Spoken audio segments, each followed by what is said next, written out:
أعوذ بالله السميع العليم من الشيطان الرجيم. بسم الله الرحمن الرحيم.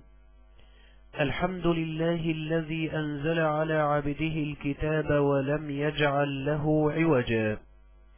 الحمد لله الذي نزل الفرقان على عبده ليكون للعالمين نذيرا.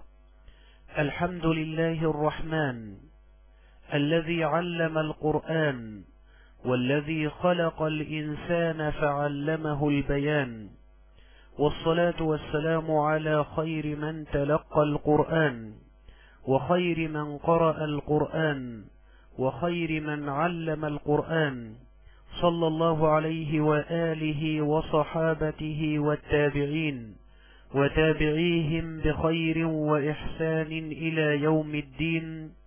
أما بعد، السلام عليكم ورحمة الله وبركاته أيها الإخوة الأحباب، وأقدم لكم سلسلة الكتاب والتي تساعد بإذن الله تعالى على حفظ وقراءة القرآن الكريم قراءة صحيحة بالتشكيل والأحكام، حيث إننا نقرأ الكلمات مفردة ليتعلم الطالب التشكيل، ثم نتلوها تلاوة ليتعلم الطالب الأحكام، ونسأل الله تعالى أن يعلمنا من القرآن ما جهلنا وأن يذكرنا منه ما نسينا، اللهم آمين.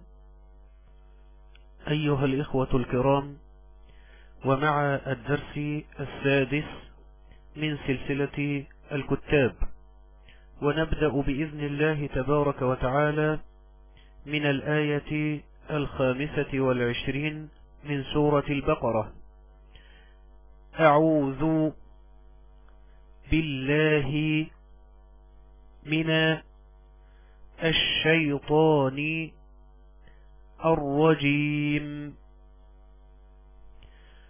وبشر الذين آمنوا وعملوا الصالحات أن لهم جنات تجري من تحتها الأنهار كلما رزقوا منها من ثمرة رزقا قالوا هذا الذي رزقنا من قبل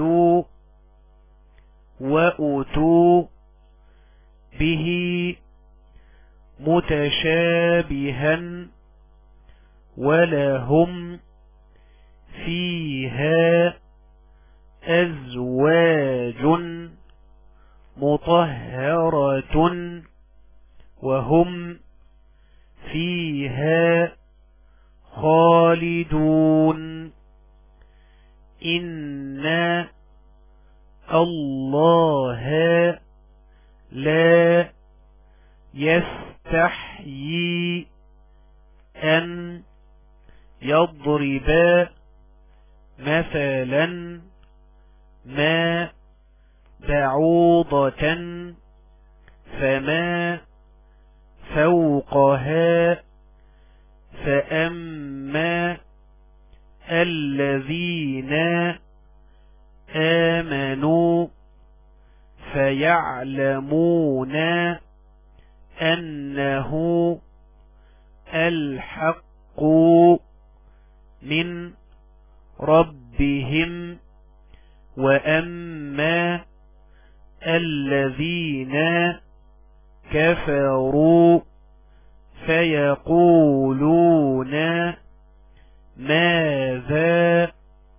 أراد الله بهذا مثلا يضل به كثيرا ويهدي به كثيرا وما يضل به إلا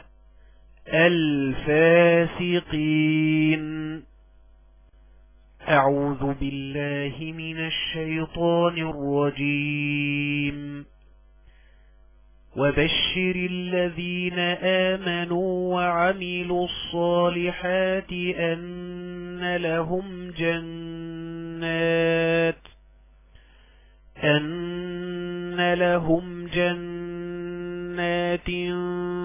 تجري من تحتها الأنهار كلما رزقوا منها من ثمرة رزقا قالوا هذا الذي رزقنا من قبل وأتوا به متشابها ولهم فيها أزواج مطهرة وهم فيها خالدون. إن الله لا يستحيي أن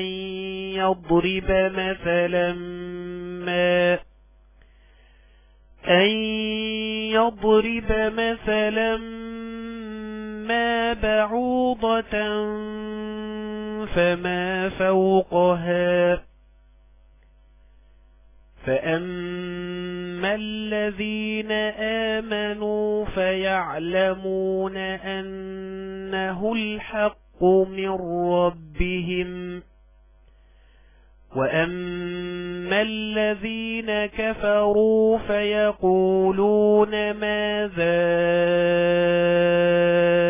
أراد الله بهذا مثلا يضل به كثيرا ويهدي به كثيرا وما يضل به